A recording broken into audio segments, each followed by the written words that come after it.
propose de démarrer avec le premier débat sur l'interview du président Emmanuel Macron hier soir sur TF1. Est-ce qu'il vous a convaincu? Quelques explications en images. Hier soir, sur la première chaîne de télévision, le président de la République a fait le bilan de ses 5 années à la tête de l'État. Un exercice de satisfaction, mais aussi de regret sur ses propos en début de mandat qui ont interpellé, voire blessé des Français, et sur les reproches formulés à de nombreuses reprises sur sa présidence pour les riches. Sans dire ouvertement qu'il était candidat pour un second quinquennat, Emmanuel Macron s'est toutefois projeté sur la campagne présidentielle, rappelant qu'il ne voulait pas faire de politique. Il a toutefois accordé les bons et les mauvais points sur des propositions de ses adversaires. Une chose est sûre, cette émission enregistrée dimanche à l'Elysée n'a semble-t-il pas motivé les téléspectateurs. Seulement 4 millions d'entre eux ont suivi l'interview dans son intégralité. Est-ce encore là un signe de désintérêt des électeurs? Le signe d'une abstention record pour 2022? On en parle ce soir dans Bonsoir le Gard. Allez, je propose de démarrer ce débat avec Jean-Baptiste.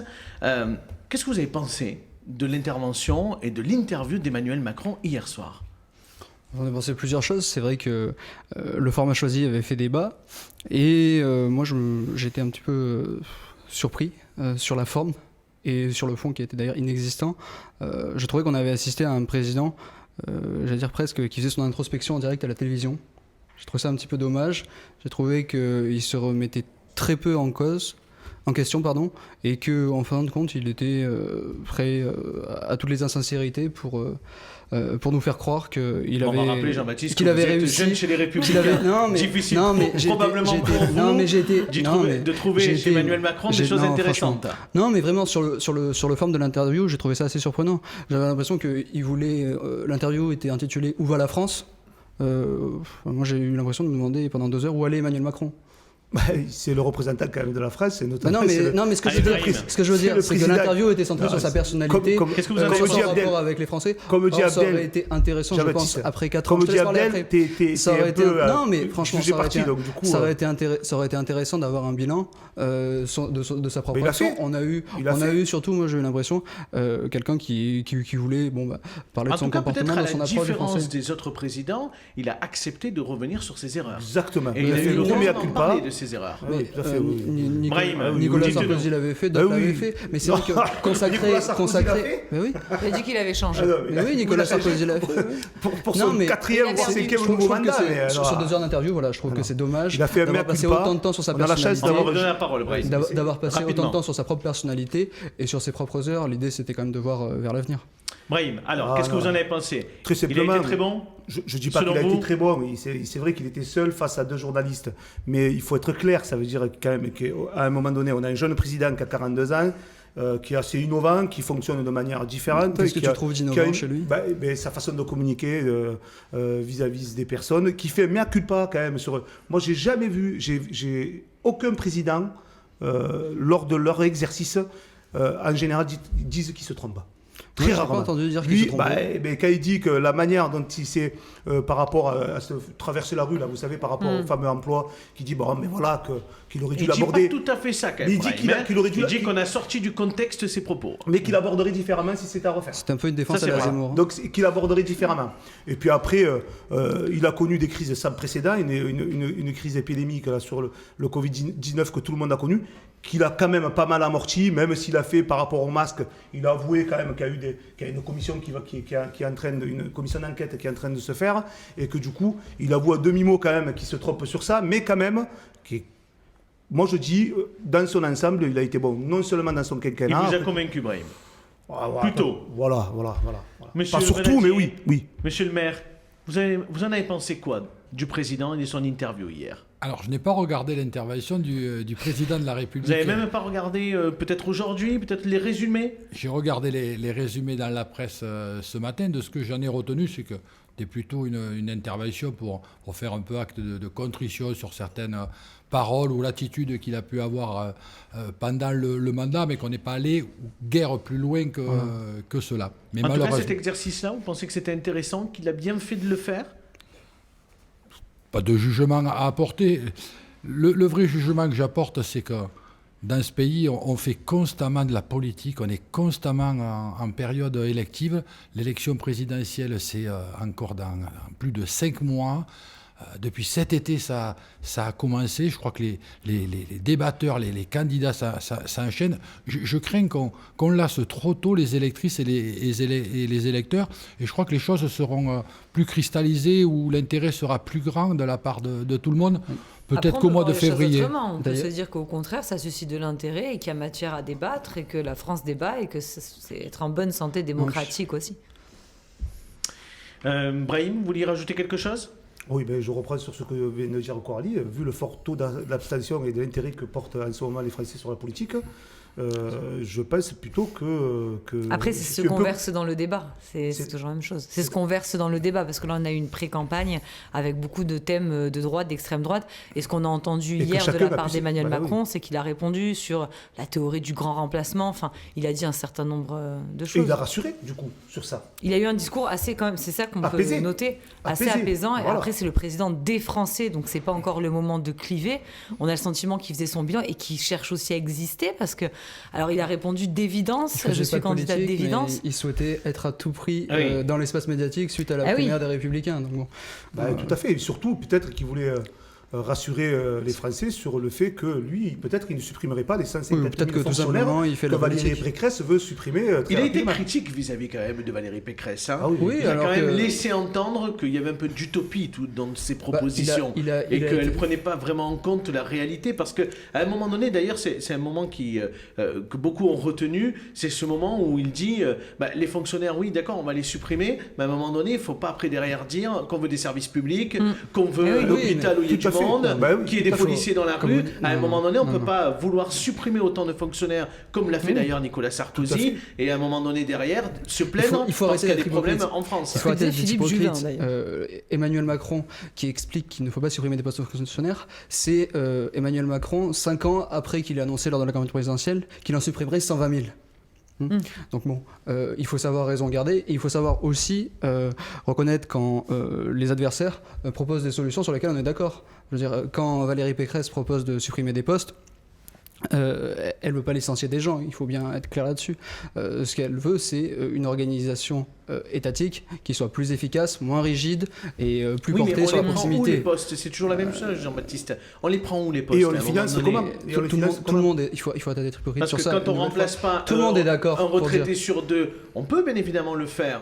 Ça fait des économies de postes. Mais après, la réalité, c'est que les Français, ils n'ont plus personne dans les services publics. Non, mais tout le monde est d'accord. Enfin, en tout cas, pour ce qui est de Valérie Pécresse, après, je ne connais pas précisément les autres propositions. Pour ce qui est de Valérie Pécresse, on est tous d'accord pour dire qu'on ne supprimera pas des postes dans les services régaliens, qu'on ne supprimera pas des postes, notamment dans les services hospitaliers, policiers. C'est pas ce qu'a dit Eric Ciotti. Il a dit qu'on allait prendre des postes dans le service hospitalier, dans l'administration. Maintenant, après, bon. Oui, mais Eric Ciotti, il était après l'interview d'Emmanuel Macron pour justement débattre de cette interview. Il représentait la candidate Valérie Pécresse. Monsieur Valadier est en retrait, il a peut-être pas forcément envie de s'exprimer sur le sujet. Non, je crois que la proposition de Valérie Pécresse, c'est pas tout à fait cette-là. La proposition de Valérie Pécresse, c'est de supprimer 250 000 fonctionnaires. Et je crois qu'on peut trouver des marges de manœuvre. Les nouvelles technologies font qu'on n'a peut-être pas toujours les mêmes besoins. Vous parliez notamment des aspects purement administratifs, mais c'est aussi en contrepartie de créer 100 000 postes nouveaux sur des secteurs où il y a des attentes des Français en matière de sécurité. Monsieur Valadier, c'est des robots qui vont enseigner à nos enfants? Ouais, je veux dire, si on veut supprimer des postes au niveau de l'éducation nationale, on se plaint. Personne n'a parlé de supprimer des postes dans l'éducation nationale. Je veux dire, les enseignants sont bien des fonctionnaires. Donc, du coup, à un moment donné, lorsqu'on va aller taper dans des différents services publics, on tapera un peu de partout. Et on se plaint bien, en fait, de la difficulté qu'ont nos écoles, nos lycées, nos collèges pour justement avoir des enseignants de qualité. Donc, je pense bien au contraire qu'il faut améliorer, qu'il faut continuer à garder ce service public. Et je trouve étonnant d'ailleurs que Macron, hier, est allé soft, parce que tu disais, Jean-Baptiste, que pour sa campagne à lui, qu'il allait supprimer 120 000, il ne l'a pas fait, et que du coup, peut-être qu'il peut aussi, dans son mea culpa, faire marche arrière et de dire que finalement, des services publics, on en a besoin. Donc, allez, rapidement, Monsieur Valadier, pour clore ce premier débat. Oui, je ne crois pas qu'on ait une adéquation stricte entre le nombre de fonctionnaires et l'efficacité publique. Moi, j'ai qu'un petit exemple. Je suis petit maire d'une collectivité de 15 000 habitants. Les effectifs en 7 ans se sont réduits de 14 unités et j'ai même le sentiment du contraire, que nous avons réussi à mieux servir le public, et je crois que ça a été aussi le sentiment de la population de Saint-Gilles. Donc, je crois que ce sont des débats dont on ne peut pas discuter aussi facilement. C'est beaucoup plus compliqué que ça. Pourtant, ça fait 30 ans qu'on en parle, mais bon. Ça fait 30 ans qu'on en parle parce qu'on a un des systèmes en France de services publics menés par 30 ans du gouvernement les plus dépensiers au monde. Et l'un des moins efficaces, et ça tout le monde est d'accord là-dessus, c'est pour ça qu'on en parle. Brahim, j'espère que vous n'espérez que des gouvernements républicains. Bien sûr, non, mais je veux dire... je suis surpris de votre... Non, vous avez raison, je reprends, les bien sûr. Républicains. Les Je pense qu'il voulait dire les Républicains avec des gouvernements de droite. Monsieur Voladier, c'est bien de le noter. Vous parlez des Républicains. Anciennement RPR. Vous avez... coming out Éric Zemmour ce soir. Non, certainement pas. Je vois que vous passez rapidement sur les 2 septennats de François Mitterrand, sur le quinquennat de François Hollande. Je comprends que le quinquennat de François Hollande n'ait pas laissé beaucoup de traces dans vos esprits, mais tout de même. Il y a eu une superbe cohabitation. Je propose de passer au deuxième sujet de ce soir. Depuis des mois, si ce n'est des années, le sujet revient sur le tapis. Je veux parler du financement des pompiers du Gard, les enjeux en images. Ah, nos pompiers. On les respecte, on les aime, certains, surtout dans le Gard, les craignent. Souvenez-vous, en mai dernier, les agents s'étaient déguisés en braqueurs de la série Casa de Papel pour demander plus d'effectifs. Aujourd'hui, les pompiers nîmois ont un nouveau combat. Ils ont demandé à la ville le retour de la gratuité à la piscine Pablo Neruda pour qu'ils puissent s'entraîner. Les élus du conseil municipal ont abrogé le système de gratuité en juillet dernier. Ce conflit entre pompiers et ville de Nîmes dure depuis une semaine. Ce samedi, plusieurs agents ont prévu de faire une action choc à l'occasion du conseil municipal. Alors les pompiers en demandent-ils trop au pouvoir public? On en débat ce soir dans Bonsoir le Gard. Le financement des pompiers du Gard, il est basé essentiellement sur une participation importante du conseil départemental, environ 60%, et sur 30 millions d'euros en 2022 qui sont appelés auprès des collectivités. 30 millions d'euros, c'est important pour nos collectivités. C'est par exemple 8 millions d'euros pour la ville de Nîmes, c'est près de 600 000 euros pour la ville de Saint-Gilles. Et aujourd'hui, les collectivités, mais comme les établissements publics par ailleurs, comme le disent, sont elles aussi confrontées à la rationalisation de nos ressources financières. Et donc, c'est vrai qu'on demande au SDIS, à l'exécutif du SDIS, de trouver des solutions pour ne pas toujours appeler les collectivités à majorer les dotations que le verse annuellement au SDIS. Après, ce qui est compliqué, c'est que c'est vrai que vous devez faire des économies, les communes sont confrontées à faire des économies, mais qu'au niveau de la sécurité civile, les besoins sont grandissants. On l'a vu avec les inondations, on l'a vu avec les feux, la saison de forêt, d'ailleurs vous avez été impacté par des feux sur votre commune, la population augmente et forcément les besoins sont grandissants de sécurité. Donc ils ont plus de travail, les pompiers. Oui, non mais ils ont plus de travail, certes. Il faut, à charge du SDIS de trouver des solutions pour rationaliser leurs ressources, les déplacer sur le terrain s'il le faut. C'est pas à charge du SDIS après, c'est plutôt à charge du conseil. C'est le conseil d'administration avec les élus, notamment les communes, le département, qui choisit la politique. C'est un choix politique. C'est l'exécutif du SDIS et c'est le président. Vous avez une interpellation de Nicolas Nadal, qui représente l'un des syndicats chez les pompiers du Gard. Si vous permettez, Abdel. Je vous en prie. Effectivement, le SDIS peut être amené à plus intervenir aujourd'hui qu'avant-hier. C'est la même chose pour les collectivités. Lorsque le président Macron a décidé du dédoublement des classes, donc ça a été des enseignants en plus pour l'État, mais ça a été par exemple des ATSEM en plus pour les communes. Ou du personnel d'entretien en plus pour les collectivités. Mais pour quel bénéfice? Pour permettre à nos enfants d'étudier dans de meilleures conditions. Parce qu'il faut rappeler la finalité des pompiers, c'est de sauver des Gardois. Écoutez, on ne va pas mettre en dualité... On ne met pas en dualité, il faut juste rappeler l'objectif. Laissez-moi terminer. Laissez-moi terminer. Oui, mais je précise.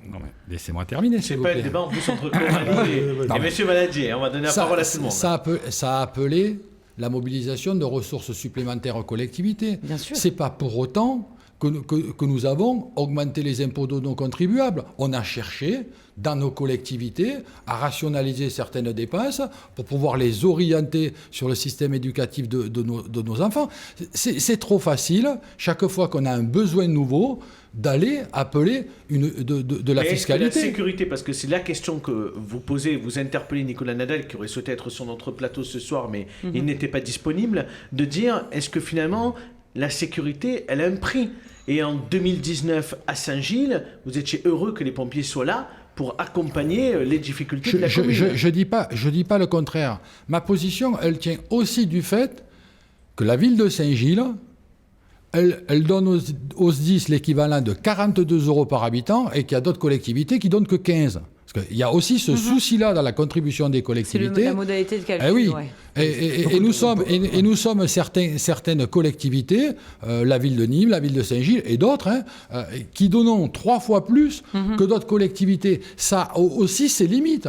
C'est toujours l'usine à gaz et c'est compliqué. Ah oui, mais écoutez, les usines à gaz, excusez-moi, les usines à gaz, il y a des moments où il faut les mettre sur la table et il faut travailler. C'est pour ça que le préfet, du coup, Didier Loga, a décidé de prendre le règlement que la loi stipule.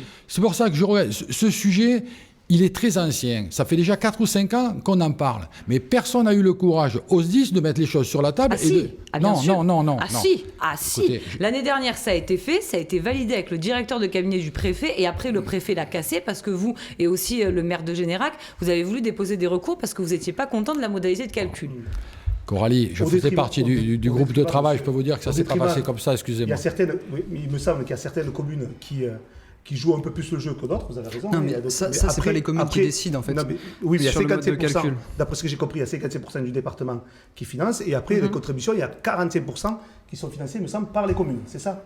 Oui. On est bien d'accord. Exactement. Donc, du coup, et la problématique. Et il y a des communes qui ne paient pas. Voilà. Exactement. Oui, ce qui serait peut-être plus juste. Il faut qu'il y ait une meilleure répartition des communes. Ce qui serait peut-être plus juste, et ce serait intéressant d'avoir l'avis d'un maire d'une commune importante du département, ce serait que le. On en est un autour de la table. Excusez-moi, c'est la 5e ville du département, Saint-Gilles. C'est modeste, mais bon. Je dis une commune importante. Je dis une commune importante du département, je sais ce que je dis. On n'avait pas compris ça. On a dit c'est bien de demander l'avis maire. Non, j'ai dit maire d'une commune importante. Voilà, c'est ça, effectivement. Du département, Saint-Gilles. Non, c'est vrai que ce serait intéressant, je pense, pour l'essentiel des maires, d'avoir des cotisations aux SDIS qui soient calculées au prorata de leurs habitants et non pas fixées selon l'échelle actuelle. Donc ce serait intéressant. Mais là, qui donne beaucoup plus. Après, je sais que sur le territoire d'Arancombe, 300 000 € est versé, alors que la commune, il n'y a que 5 000 habitants. Si on regarde au prorata de Saint-Gilles, c'est 10 proportionné. Ce serait peut-être intéressant et plus proportionné de faire un système au prorata des habitants de chacune des communes pour calculer la cotisation. Non, après, sur la question de savoir si le budget est trop important du SDIS, la question, elle n'est pas là. La question, elle est de savoir, en fait, il faut regarder de manière globale. Il faut savoir que les collectivités territoriales, c'est pas comme l'État français. Elles ont l'obligation de présenter un budget à l'équilibre. Donc quand on a 200 € de budget, on ne peut pas avoir 201 € de budget. C'est aussi simple que ça. D'autre part, sur le SDIS plus particulièrement, je lisais tout à l'heure le rapport de la Chambre régionale de la Cour des comptes. Oui. Qui s'inquiétait de la situation dégradée et dégradante du budget annuel du SDIS, qui augmente sans cesse et qui a une situation financière tout à fait dégradée, avec une dette très importante, et une dette, une dette tôt ou tard, ça se rembourse. Hein. Pour terminer, peut-être, et du coup, on va en profiter bien évidemment encore une fois que il ajoutait aussi, c'est un détail qui a son importance, notamment si on avait l'avis d'un syndicaliste ici, le rapport régional pointe une organisation des ressources humaines totalement défaillante et totalement en retard dans le calcul des primes, dans le calcul des salaires. Oui, parce que juste pour quand même, ce qui est important, c'est que je discutais avec des pompiers, notamment les pompiers volontaires. Donc c'est important de voir tout dans la globalité. Entre la différence qu'entre un pompier professionnel et un pompier volontaire, il faut savoir quand même qu'un pompier volontaire, lorsqu'il est en caserne, il est payé 5,60 € de l'heure, et lorsqu'il va en intervention, c'est 7,60 €. Donc du coup, vous voyez que l'effort aussi, il est fait chez les volontaires, et que pour sauver des vies, il n'y a pas de prix.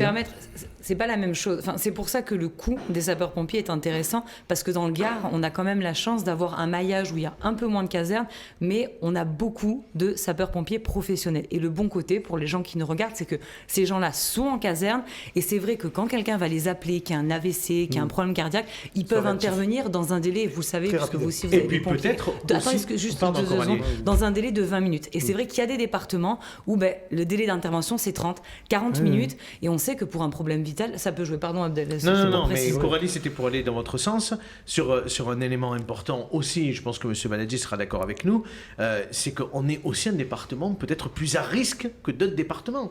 Je veux dire, sur le risque inondation, sur le risque sécheresse, incendie, et puis on est très touché par les conséquences du réchauffement climatique, les épisodes on multiplie peut-être effectivement aujourd'hui les risques dans notre département, et peut-être plus qu'ailleurs, il est très important qu'on ait un nombre de pompiers conséquent, M. Baladji. Non, mais c'est exact. Mais ce risque, il n'est pas nouveau. Donc ce risque, il est déjà intégré depuis de nombreuses années dans la participation du département ou des collectivités. Ce n'est pas d'aujourd'hui que le risque inondation, le risque incendie existe. Donc, on a déjà une participation qui est forte. Les collectivités ne disent pas qu'elles ne veulent pas participer au financement du SDIS.